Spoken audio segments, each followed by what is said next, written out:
ci fichier électoral DAF defu ko parce que la DAF était sous l'autorité d'un ministre qui était voilà. Très bien. Monsieur le Président de la République am na lu doomu Sénégal yëpp wax dëgg yàlla tey bëgg nga gindi leen ci muy sa diggante ak monsieur le Premier ministre Ousmane Sonko ban xeetu relation ngeen am ci ñi njort ne réeroo dafa am fi ñu koy teg dina bari création ñaari coalition pour un même pouvoir boo nee Diomaye président coalition Diomaye ñoom ñu ne apte boo dee par exemple le président américain mérite le prix boo xamee ne ci wàllu jàmm la moom mu gis ne président américain mooy le facteur déstabilisateur de ce monde finalement mën naa juum loolu di nuru xeetu insubordination te yow rek ngay le numéro 1 des Sénégalais war a leeral tey jii boobu diggante looy wax Sénégalais yi. maag premier ministre ñaari type rapport lañu am peut-être même ba ñett bi ci njëkk mooy les rapports étatiques mooy président de la République moom mooy premier ministre. Tant que mu ngi nekk premier ministre c'est parce qu'il bénéficie de ma confiance bu loolu amatul ñu am un nouveau premier ministre kon tant que mu ngi fi c'est parce que dama jàpp ne qu'il est en train de faire son travail convenablement et que jusqu'ici am naa ci satisfaction bés bu ma ci amatul satisfaction Sénégal lay teg ci kanam te bu boobaa ñu uti ji keneen te dinañ ci waxtaan ba déggoo ci beneen rapport bu ñu am c'est un rapport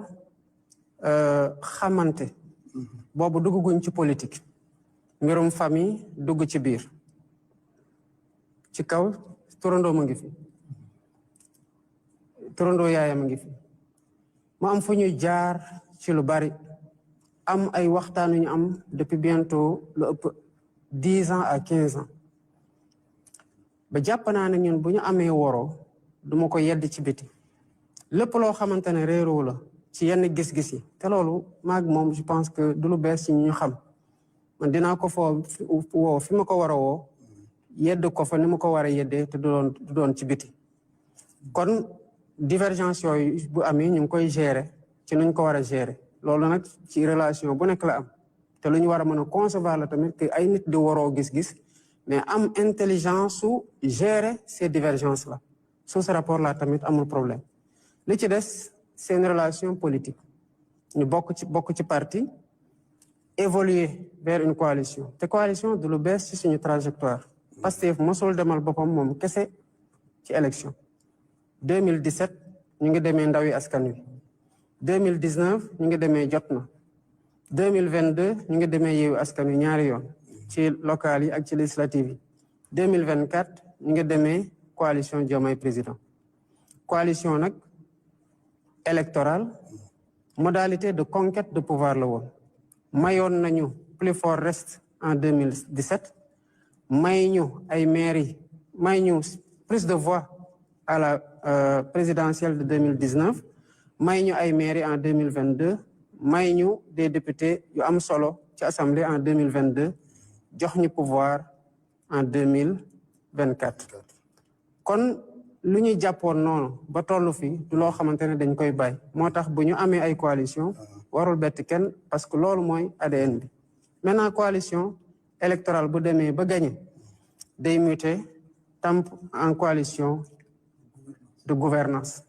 moo tax boo xoolee ci biir conseil des ministres da ngay gis ñi bokk Pastef gis ñi bokk ci coalition Diomaye président ak ci beneen kuréel bu mu fa mënta nekk am na ñoo xamante ne sax bu leen fàtte ne ku mel ni ministre des infrastructures Déthié Fall dafa demaloon boppam élection bokkul woon suñu coalition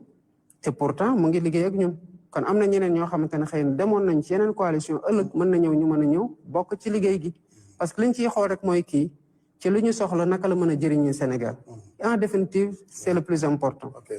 ci gàttal parce que au-delà des coalitions li ëpp solo mooy réew mi nu bokk y a pas de risque de crise institutionnelle ni ko ñenn ñi njorte. Crise institutionnelle mënul am parce que premier ministre décret moo koy nommé décret moo koy dindi donc saa yuy nekk premier ministre rek d'abord ci nuñ koy tànnee président de la république moo koy doylu ba pare nommé ko bu demee ba président de la république bi constitution bi jox muy nommé aux emplois civils et militaires doylootu ko mu dem seeti keneen mu nekk premier ministre. alors lu ëpp at ci ginnaaw monsieur le président jàkkaarloo woon nga ak taskatu xibaar yi doon leen wax ne moom premier ministre boobu sax Alaaji Assane di tudd xeex nga 10 ans pour def ko président de la république jotoo ci yegg moom en 10 jours mu def la président de la république est-ce que da nga nekk ba léegi ci logique gu te yaa waxoon ne bàyyeegoo est-ce que da nga nekk ci ba léegi ci logique gu militant wu Pastef nga et que da ngay continuer di xeex pour que loolu nga ko bëggaloon mu jaraloon la xeex pendant 10 ans defoo ko nga def ko ci yeneen échéance wala ci yeneen année yu jëm. D'abord il faut comprendre que xëy na waxee noonu day réduire mbir mi toujours ci entre man ak moom Pastef c'est une organisation ci 10 ans yooyu ma wax ne maa ngi doon xeex dama jël rek sama cas mais loolu képp koo xamante ne nekk nga membre fondateur Pastef toog Pastef ba fa ñu toll nii xëy na mënoon nga ko wax kon finalement ñu bëri ñoo nekkoon ci loolu rejoint nag progressivement par ñu bëri moo tax li am solo quel que soit moment bi nit ki egg see Pastef mooy ban apport la am en tant que membre ci biir Pastef wala en tant que allié parce que c'est la somme de tous ces efforts là moo waral tey Pastef ne ko au pouvoir beneen bi dama noonu ndax bu mu lorñe la fauteuil na ko xool jàkk li ma bëggoon jàngale foofu mooy li ma doon wax sànq ci sérénité gi ma am ci pouvoir bi tax ma jàpp ne du bulletin unique mooy tax ma toog du mooy tax ma wàcc du transparence ci fichier bi mooy tax ma toog mooy tax may wàcc donc man dama ci ànd ak gëm yàlla goo xamante ne jàpp ne yàlla mooy joxe nguur yàlla mooy jeexal nguur yàlla jox na ma nguur ci anam yu mu ko soobee saa yu ko jeexalee mu jeex bu ko jeexalul du jeex keneen ku mu nar a doon ëllëg ku yàlla di tànn la tamit pour jox la nguur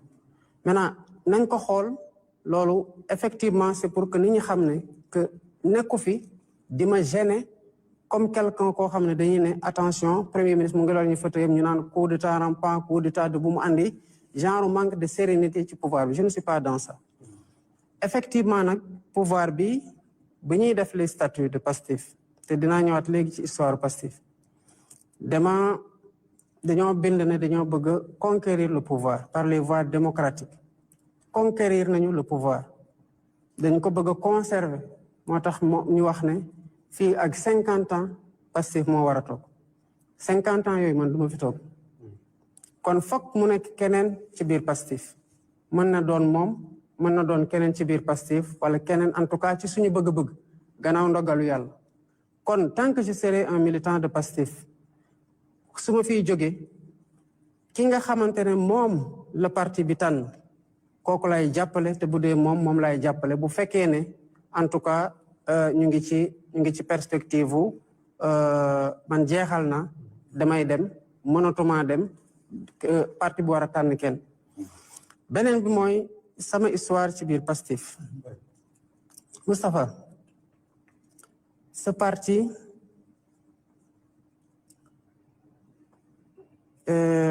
dama fekkee ci bu muy juddu ci bu ñu amee xelu def parti politique benn réunion laa raté bi ma ci toogee ba tey wuute waatuma dara ba ñu am ay statut ma bokk ci ñi ko bind am ay couleur ak ay emblème bokk ci ñi ko tànn am devise yàlla def na devise boobu sax le don de soi pour la patrie ci man la ko yàlla inspiré ñu def ko ci parti bi ñu dem ba jamono ñu bëgg def fusion ak taxaw tem ma bokk ci ñi doon liggéeyaat les statuts ñu jóge foofu ñëw ba après les élections de 2019 ñu ne nañu liggéeyaat suñu statut après la fusion ma nekk man képp ko doon bind statut yi pare ci statut yi partagé ko ñu validé ko ma defaat man kenn di bind le règlement intérieur ak la charte de la commission de placement des cartes de Pastef Pastef boo jëlee les mouvements de Pastef tàmbale ko ci mouvement des jeunes maa def comité d'initiative ba installation mouvement des cadres comité d'initiative ba installation mouvement des doomu daara comité d'initiative ba installation mouvement des artisans comité d'initiative ba installation mouvement transporteurs yi man maa commencé woon le comité d'initiative avant ma koy installé yàlla dogal ñu jàpp ma mouvement des femmes amul woon processus comité d'initiative dañu leen woo ci 8 mars ñu ne ñëw bi yombul ñu profité ci def installation bi te maa ngi fa woon man maa modéré journée boobu benn mouvement laa installé wul muy le mouvement des handicapés te def ma fekk ñu jàpp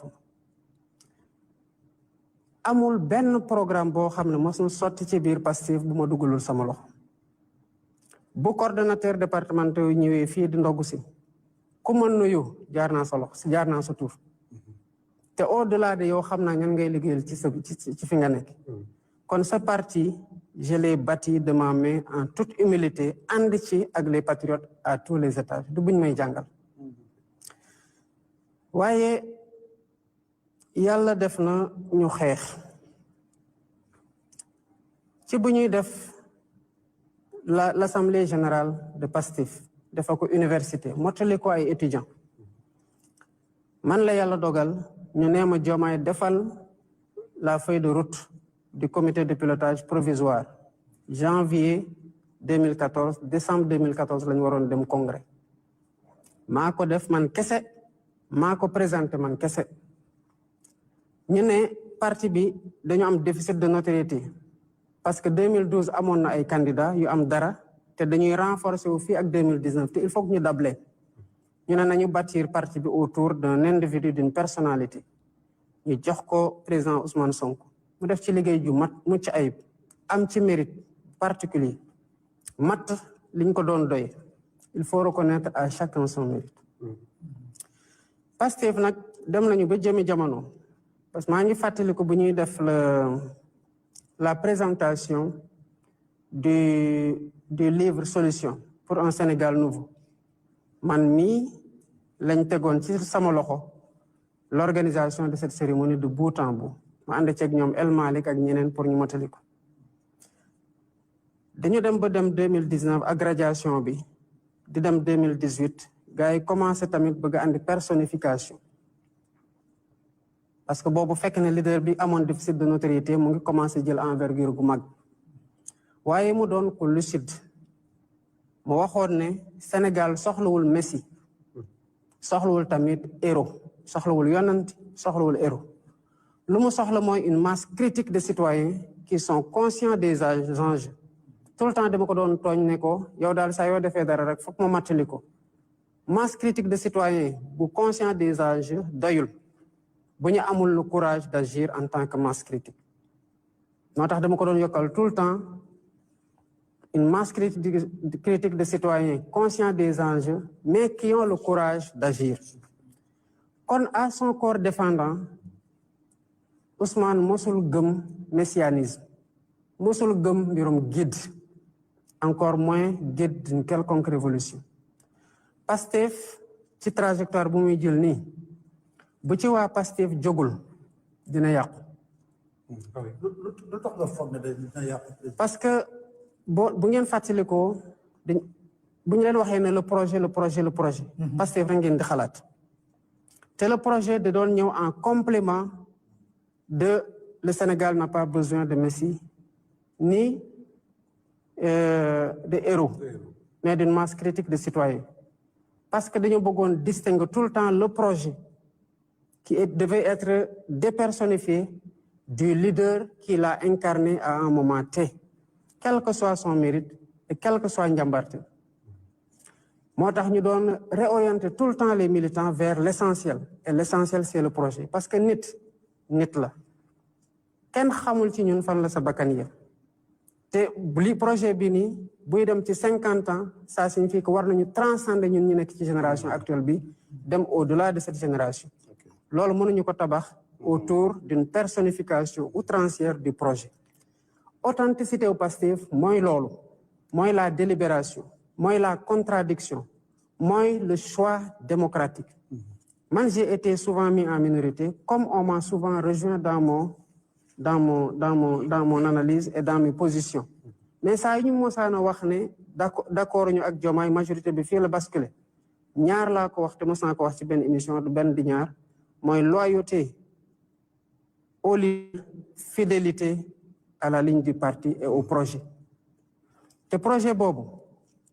moo tax ay nit sacrifié lu bari muy bakkan muy laago muy liberté ñii seen sëy tas ñii ñàkk seen liggéey ñii ñàkk seen alal loolu ça n'a pas été fait pour les beaux yeux d'un homme ça a été fait pour la quintessence du projet qu'il fallait protéger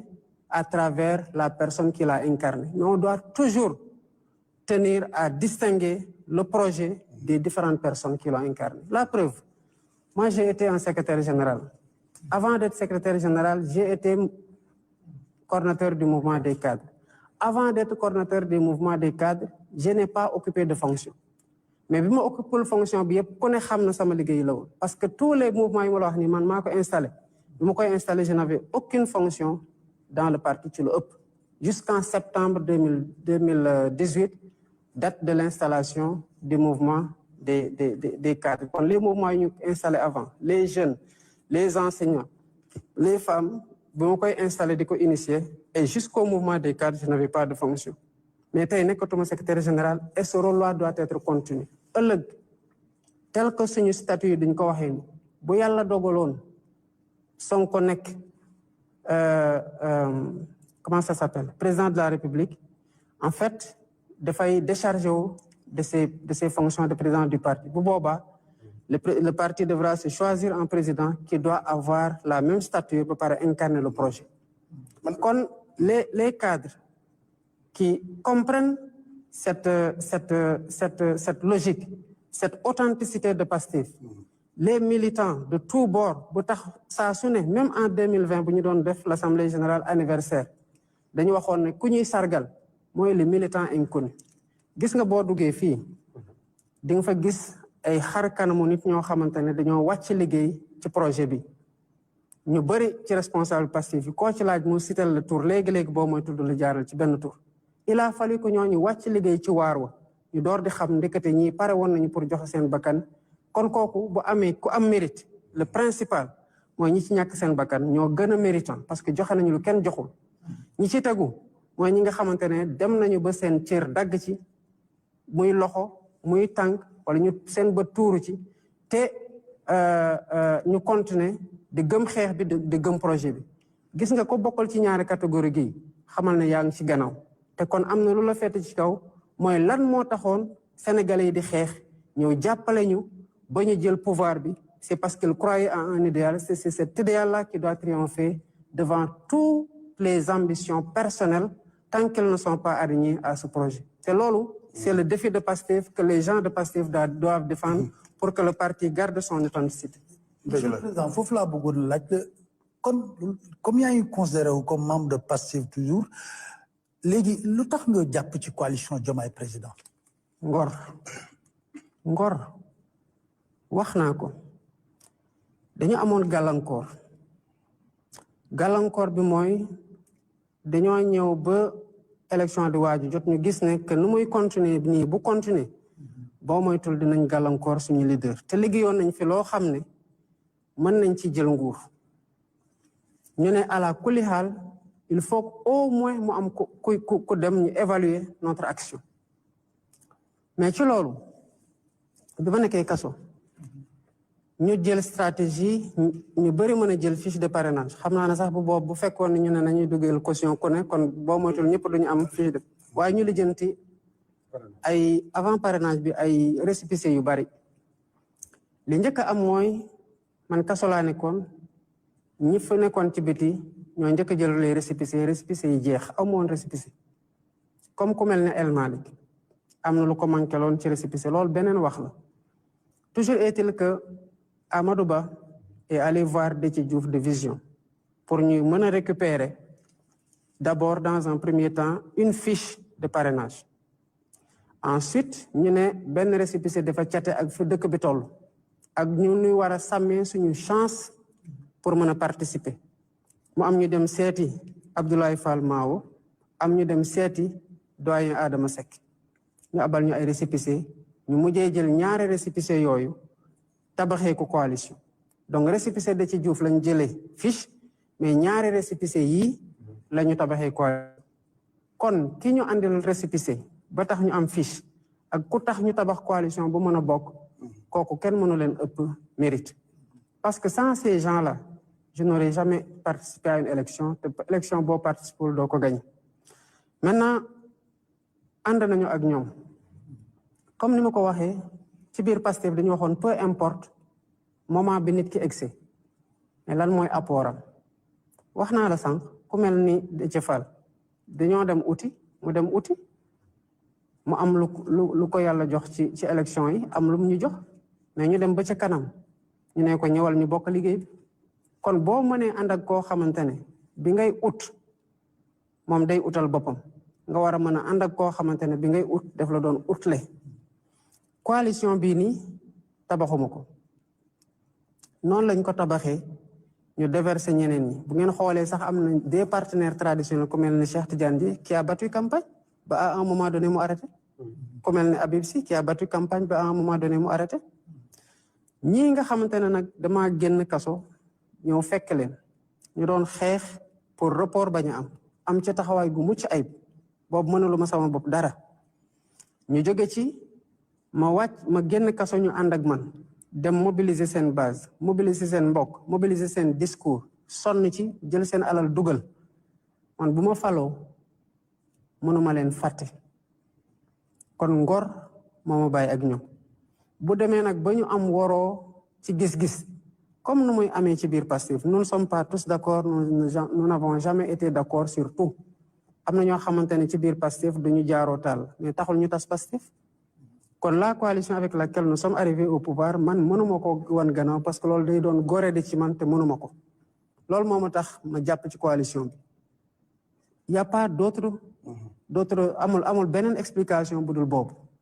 Voilà man je me suis toujours au-dessus des partis politiques parlant du Sénégal de l'intérêt général parce que xam naa ni sax def nga précision yi nga bëgg a defal say camarades de parti bu fekkuloon nga nekk au-dessus de la mêlée xëy na di nga bàyyi xel yenn attitude yoo xamante ni ci internet bi rafetul jaaduwul du worma ci institution bu toll ni président de la République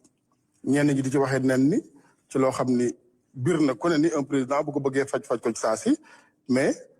gënuma la ko xam dañ lay fàttali ne li nga wax Pastef ak nekk fi 50 ans li ko gën mooy Sénégal nekk fi au-delà de 50 ans cette cohésion sociale bi ñu bàyyil comme patrimoine mu nekk seen loxo puso bi bañ a wadd te loolu boo ci taxawul nekk au-dessus de la mêlée ñu bàyyi fële parti yi parce que l'esprit partisan mooy yàq réew yu bari. man bi ma ñëwee le 2 avril laa prêté serment le 3 avril laa def premier discours solennel 3 avril boobu laa démissionné de mes fonctions de secrétaire général parce que remplacé woon nañ ma bi ma nekkee kaso ci jamono mais kooku intérimaire la woon kon su ma ñëwaatoon mën naa récupérer waat sama fonction de secrétaire général te bi ma koy bàyyi j'ai été clair dama ne dama bëgg a situé wu au-dessus de la mêlée donc mais ni ma situé wu au-dessus de la mêlée dafa am ci parti bi ma bokk bu ma porté et qui a joué un rôle ëpp na essentiel sax à la limite en tout cas qualificatif boo ci teg romb na ko mais bu mottali koo ñeneen pour mu mën a nekk président de la République donc cette appartenance partisane lu may revendiquer la parce que man je suis un politicien et ce politicien-là est affilié à un parti dont il est membre fondateur léegi nag dafa am Bassirou le politique am Bassirou le chef d'État le chef de l'État dafa am ay chartes yoo xamante ne ñoo koy aar mu am ñoo xamante ne ñoo war a wattandiku loolu muy yoon loolu dafay wane ne man je ne mets pas de pression sur la justice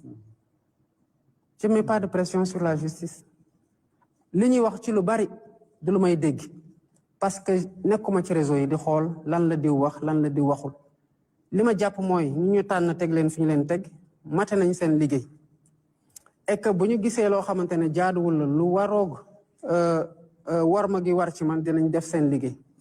moo tax yenn saa di nga dégg ñu ne jàpp nañu nit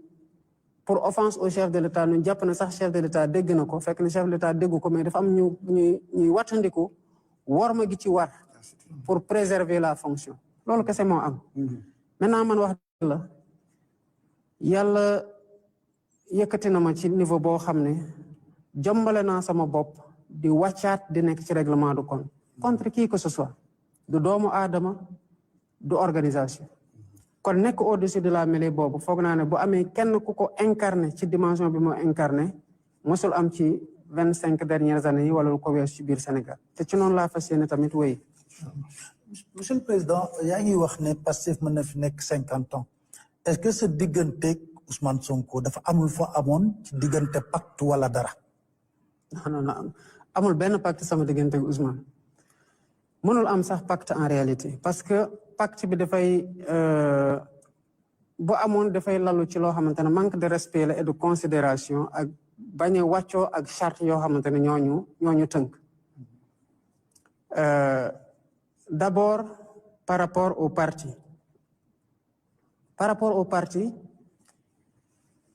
du man ak Ousmane rek ñoo nekk le parti c'est l'ensemble des militants yoo xamante ne dañu adhéré te ku adhéré ci membre fondateur ak ku ñëw tey jënd carte de membre ñoom la suñu texte yi yemale dañu lay wax le membre bés boo ñëwoon ci biir Pastef suba ñu dem congrès te foofu rek la ñu mën a désigner un candidat bu boobaa Pastef dafay dal di wax ne ñan ñoo bëgg nekk candidat ñu délibérer suivant les règles boo xamante ne moom la ñu charto kon ñaari nit mënuñoo wéet ne maag yow nañu waxtaan maag yow Moustapha pour anéantir toutes ces règles yi nga xamante ne ñoo régir suñu diggante comprendre nga li may wax donc loolu mënul nekk bi ci tegu mooy loolu bu ñu ko defoon dafay mel ni esprit wu projet dañ ko dindi bëgg a personnifier mbir mi parce que li ñu nekk di doxal nii actuellement Sénégal mais lan la à part le projet c'est le projet mbirum souveraineté kan moo ñu ci jàmbaaram par rapport ak li fi nekkoon ay président jiitu nañ ma fi je suis le seul bi wax ci njëkk ak teraanga waxtaan ci suñu partenaire ne leen bëggatuñoo ay base militaire suñu dëkk parce que correspondrul ak suñu logique de souveraineté est-ce que base yi ñu ngi fi ba tey dem nañ ñun tey la ñu gën a mën a affirmer suñu choix ak suñu priorité ak suñu ligne ci lépp kon sur la souveraineté nous sommes à cheval sur le projet sur la prospérité bu ay nit ñëwee fekk ay contrat ñu signé woon ñu koy waxtaanee pour li ci Sénégal gagné kon xam nga ne ñooñu ñu ngi wattandiku alal goo xamante ne dénk nañu leen ko te ñu war ko doxal moo tax duñu signé lenn loo xamante ne dafay lor Sénégalais yi te tamit ci gestion vertueuse finance publique yooyu ci la ñu taxaw kon ñu ngi ci prospérité donte am na maintenant des contingences externes qu'il faut gérer sur le plan de la justice wax naa la sànq man je n'interfère pas dans le fonctionnement de la justice dama jàpp ne que ñi fa nekk ils sont en train de faire leur travail buñ ko deful am na loo xamante ne buñ ko apprécier am na fu ñu war a jaar te loolu charte moo ko teg kon un Sénégal souverain juste et prospère bi tax sénégalais yi fal ma man maa ngi ci ñi jàpp ne que lii mooy projet Pastef gis nañu que le projet est en train d'être déroulé léegi au nom de quoi ñu war a wax dès à présent kon yow Moustapha même su ma ki fi nekk bu réglé woon tous les problèmes que nous avons quand même il faut que Moustapha toog mu nekk loo xam dañ ko war a décider avant même ñuy départ pour dem campagne électorale je pense que loolu correspondre ak ADN Pastef et je n'aurais jamais pris un engagement du genre parce que da doy wane ne que dama manque respect à mes frères de parti manque respect aux Sénégalais et c'est là où il est important d'agir ci suñu objectif d'enrôlement carte électorale carte de membre Pastef yi suñu objectif ñaata la loolu objectif la amoon nañu fi objectifu 500 000 bi ma nekkee le secrétaire général nous n'avions pas 100 000 kon 1 million boobu mën na am sax duñ ko matal ñaata nit ñoo ma fal les 54%. 2,450,000. kon même bu ñu amee 1 million mu nekk ay membres Pastef kon ñi ma fal ful nañu leen daanaka benn bay xaajal léegi ñooñu lu tax ñu war leen imposer un choix interne au sein de Pastef pour mu nekk choix boo xamante ne les Sénégalais vont devoir se contenter de ce choix là. man jàpp naa ne kon tenant compte du respect de la volonté des Sénégalais, du respect des membres de notre parti et des textes qui nous régissent, sérieusement, je n'aurais jamais pu prendre un pacte comme ça. yaa ngi wax wàllu justice mooy nekk thème bi nga xam ne moom la ñuy aborder sax justice ak reddition El Hadj Assane ñu tàbbali ci thème boobu. ñu seetlu monsieur le président ci fànn woowu ci wàllu reddition des comptes.